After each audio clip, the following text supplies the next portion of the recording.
Hello students, आप सभी को नमस्कार। सब लोग स्वस्थ हो, घर पर होंगे ऐसी मुझे आशा है। और ऑनलाइन क्लासेज में आप सभी को मज़ा आ रहा होगा, पढ़ने में अच्छा लग रहा होगा।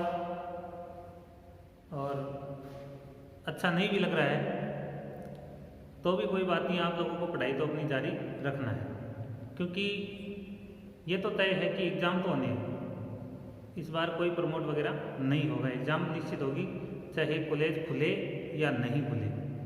तो आपको जो भी मैटर मिल रहा है, जहाँ से भी मिल रहा है, उसको अपने को पढ़ लेना है। ऑनलाइन प्लेटफॉर्म के अंदर भी आप लोगों को जो मिल रहा है उसको आप पढ़ते रहिए। शिकायत मत कीजिए कि हमारे को समझ में नहीं आ रहा, दिखाई नहीं दे रहा, नोट्स नहीं बन रहे हमारे। तो नोट्स वगैरह बनाते रहिए, साथ साथ हम आपको पढ़ा रहे हैं। तो आप लोग अब इस कंडीशन में हो कि आप अपने दिमाग से भी वो नोट्स वगैरह बना सकते हो। पढ़ा तो रहे आपको, ठीक है? तो नोट्स भी थोड़े बहुत बना रहे हैं, आप बना लो साथ में, जरूरी थोड़ी आपको लिखाएंगे। तो आप लोग ऐसे मत किया करो और साथ साथ में अपने नोट्स भी बना लिया करो, ठीक है ना?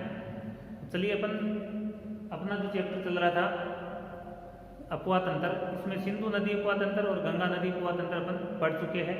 आज अपन पढ़ेंगे ब्रह्मपुत्र नदी अपवा तंत्र, ठीक है? तो चलिए अपन शुरू करते हैं।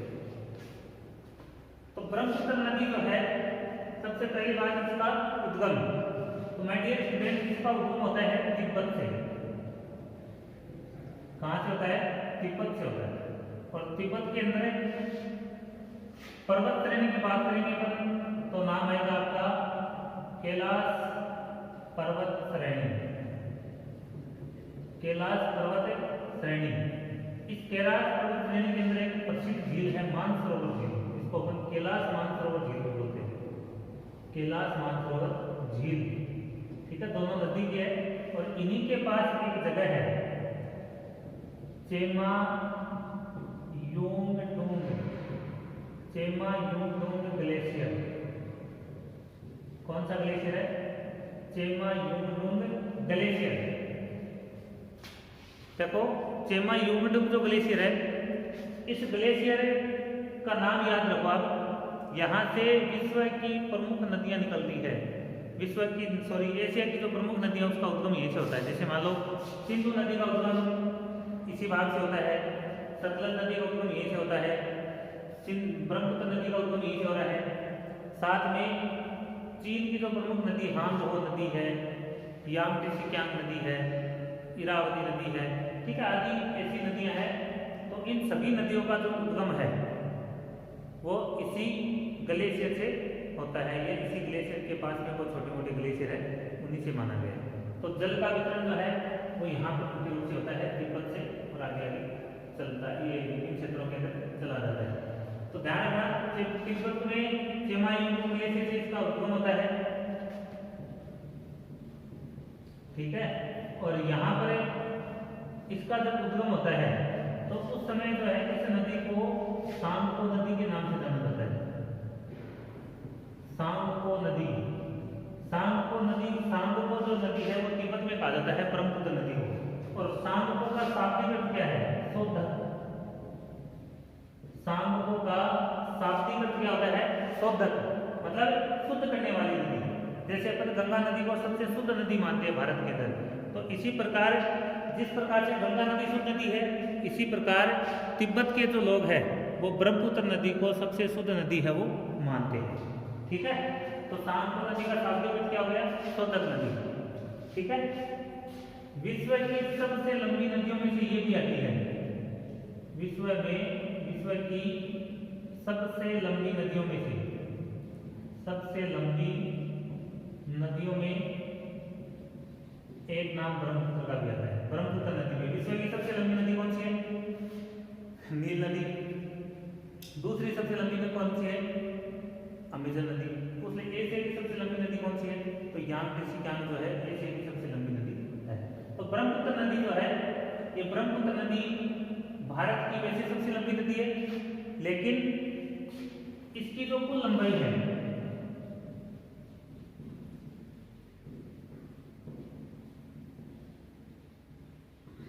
वो सिंधु से थोड़ी सी ज्यादा है। कुल लंबाई ब्रह्मपुत्र की कितनी है? 2900 किलोमीटर। सिंधु से थोड़ी सी ज्यादा, सिंधु की कितनी है? 2880 किलोमीटर। लेकिन इस नदी की भारत में जो लंबाई है, भारत में इसकी कुल लंबाई केवल 916 किलोमीटर। भारत में इसकी लंबाई कितनी है? 916 किलोमीटर। लगभग 1112 किलोमीटर की लगभग तिब्बत में बहती है, 916 यहाँ बहती है और बाकी बचा हुआ भाग जो इसका बांग्लादेश के अंदर इसका बहाव क्षेत्र है। तो विश्व की सबसे लंबी नदियों में आती है, लंबाई 2900 है, भारत में इसकी 916 किलोमीटर मानी गई है। और भारत की सबसे लंबी नदी कौन सी है? तो भारत की सबसे लंबी नदी गंगा नदी है, ना कि ब्रह्मपुत्र। आप ब्रह्मपुत्र मत कर देना, ठीक है, क्योंकि इसका बहाव जो है भारत में 916 है, जबकि गंगा नदी का अधिकांश बहाव क्षेत्र वो कहाँ पर है? भारत में, भारत से उद्गम होकर भारत में है, ठीक है। तो इस प्रकार से इस नदी का उद्गम होता है, इसकी लंबाई होगी। इसके बाद में देखो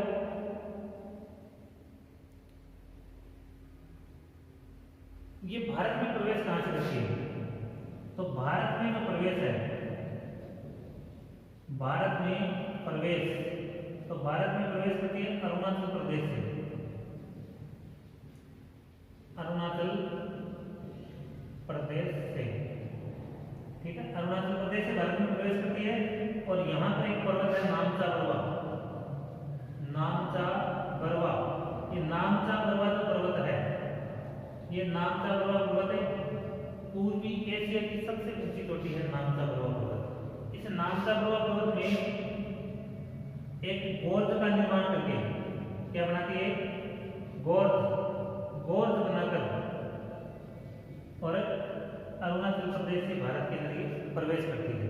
यहाँ से प्रवेश करने के बाद में नदी असम में बहती है, और असम में बहने के बाद में ये नदी जो बांग्लादेश में चली जाती है, और बांग्लादेश में जाकर ये नदी जो है आपकी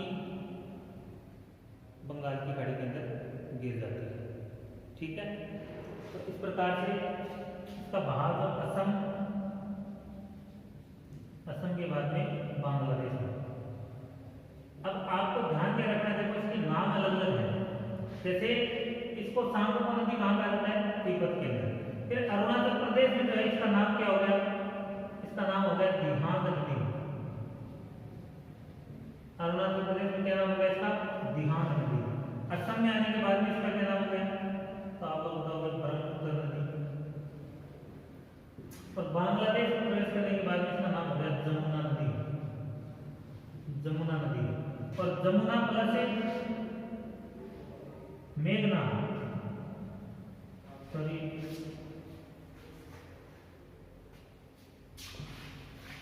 पद्मा नदी, पद्मा नदी को बांग्लादेश में गंगा को पद्मा नदी कहा जाता है। ये दोनों मिलने के बाद में कहलाती है मेघना नदी। इसकी एक सहायक नदी है मेघना, उसी के नाम पर इसका नाम क्या रखा गया है? मेघना नदी।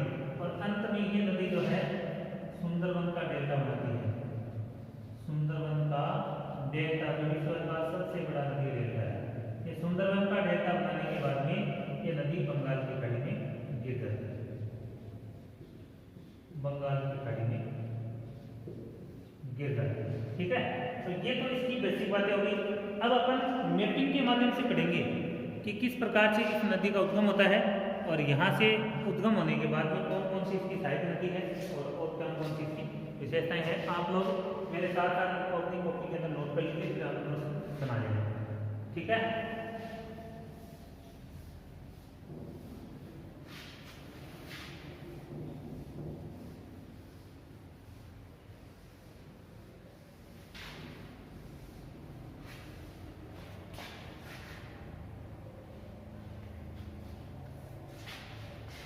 देखिए, जैसे मान लो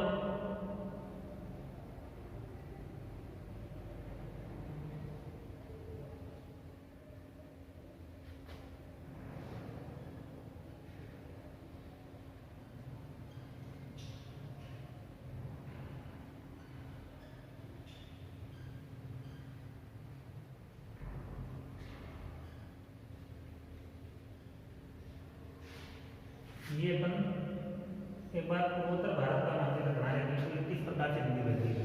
तो देखिए यहाँ पर तिब्बत के अंदर ही एक जगह है चेमायांगडुंग,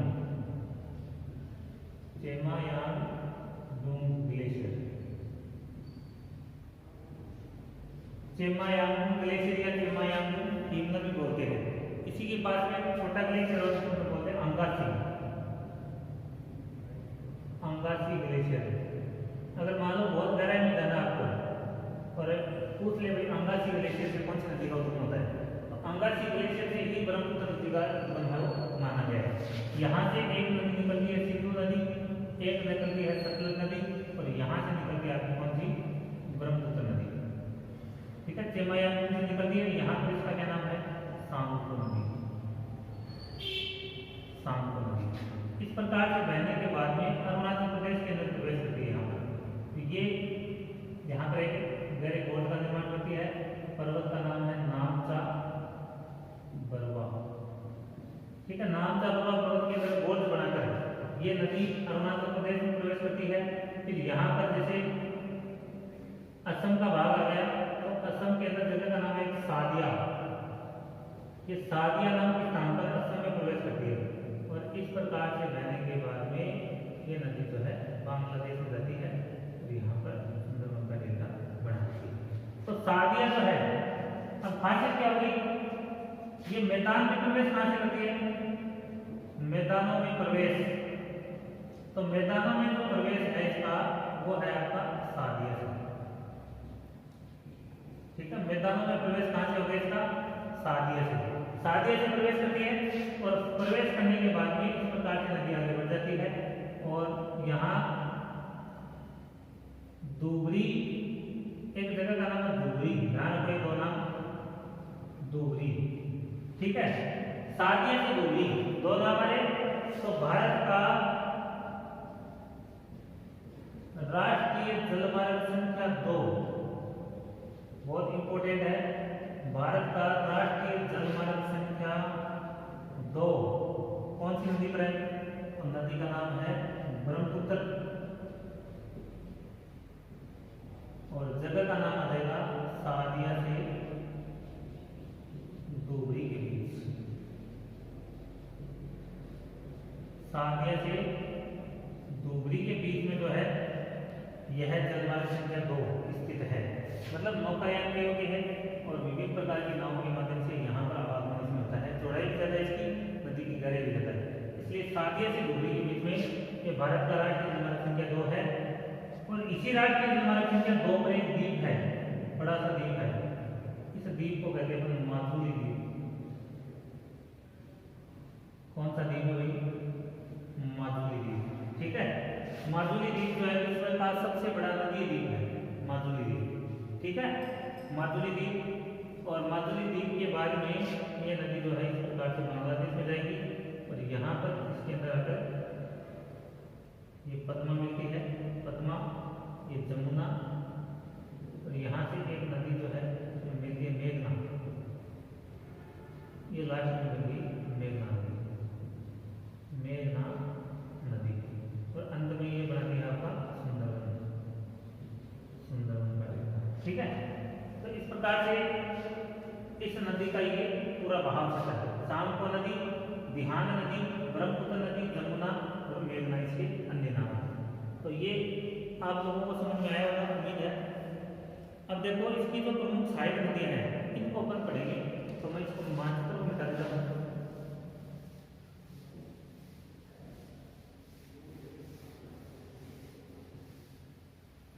जैसे मान लो इस प्रकार से नदी निकली और ऐसे ये बांग्लादेश में चली। ठीक है, ये ब्रह्मपुत्र नदी इस प्रकार से रहती है। अब इसकी जो सहायक नदी है इसमें देखो एक जगह है सादिया, जैसे मान लो ये जगह है सादिया और सादिया के पास में एक जगह है यहाँ पर पाली घाट। कौन सी जगह है, पाली घाट। ये पाली घाट जो है, इस पाली घाट के अंदर इसमें दो इसकी सहायक नदियां आकर मिलती है। इसमें देखो पहली सहायक नदियां कौन सी है, दिबांग नदी, तिब्बत से निकलती है एक नदी है दिबांग नदी। दिबांग नदी उद्गम कहाँ से हुआ, तिब्बत से, और ये तिब्बत से आकर पाली घाट नामक स्थान पर इस ब्रह्मपुत्र नदी के अंदर आकर मिल जाती है। ठीक है, इसी प्रकार अगर अपन बात करें तो देखो डोलासारिया जो ब्रिज है उसको भूपेन हजारिका ब्रिज, ठीक है ना, ये इसी सादिया दिबांग नदी पर ही बनाया हुआ है। ठीक है, तो दिबांग नदी, इसी प्रकार एक नदी और है लोहित नदी। ये भी कहाँ से निकलती है? तिब्बत से निकलती है। तिब्बत से एक नदी और निकली, इसका नाम कौन सा है? लोहित नदी।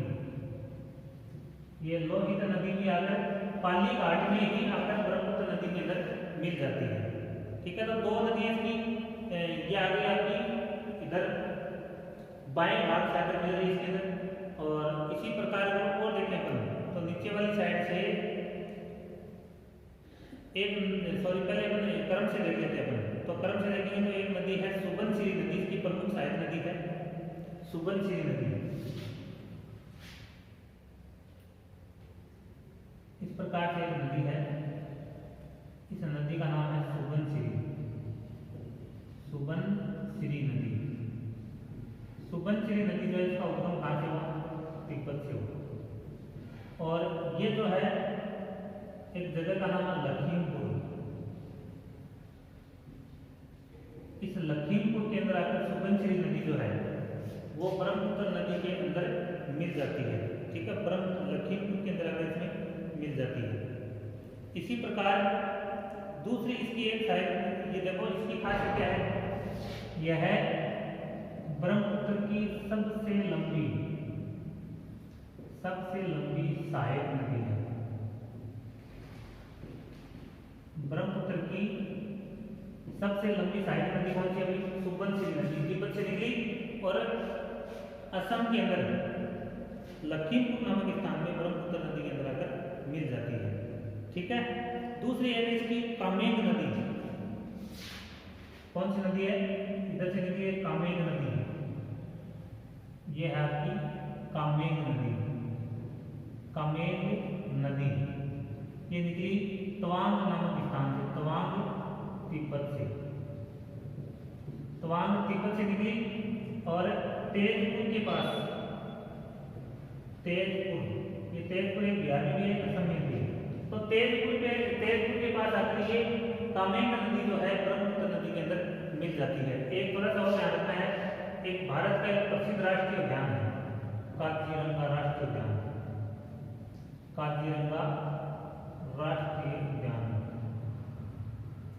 ये काजीरंगा राष्ट्रीय उद्यान जो है इसी नदी के किनारे पर बना हुआ है। कौन सी नदी के किनारे पर? कामेंग नदी के किनारे पर। और ये काजीरंगा क्यों प्रसिद्ध है? ये इसलिए प्रसिद्ध है, वो एक सींग के गेंडे के लिए प्रसिद्ध है। एक सींग का गेंडा, ठीक है, एक सींग के गेंडे के लिए कौन सा राष्ट्रीय उद्यान प्रसिद्ध है? तो काजीरंगा जो राष्ट्रीय पार्क है वो एक सींग के गेंडे के लिए प्रसिद्ध है। और ये कामेंग नदी के किनारे पर बना हुआ है। कामेंग नदी तवांग से निकलती है और असम के तेजपुर नामक स्थान पर आकर ब्रह्मपुत्र नदी के अंदर मिल जाती है। इसी प्रकार एक नदी है मानस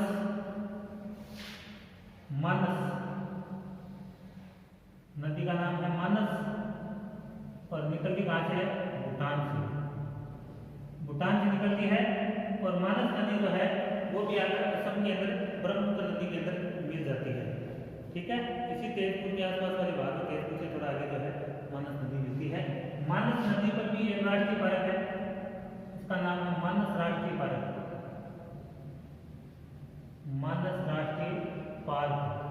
ये मानस राष्ट्रीय पार्क जो है मानस नदी के किनारे पर ही स्थित है। ये भी ब्रह्मपुत्र नदी की प्रमुख सहायक नदी है। इसी प्रकार एक नदी है संकोस नदी।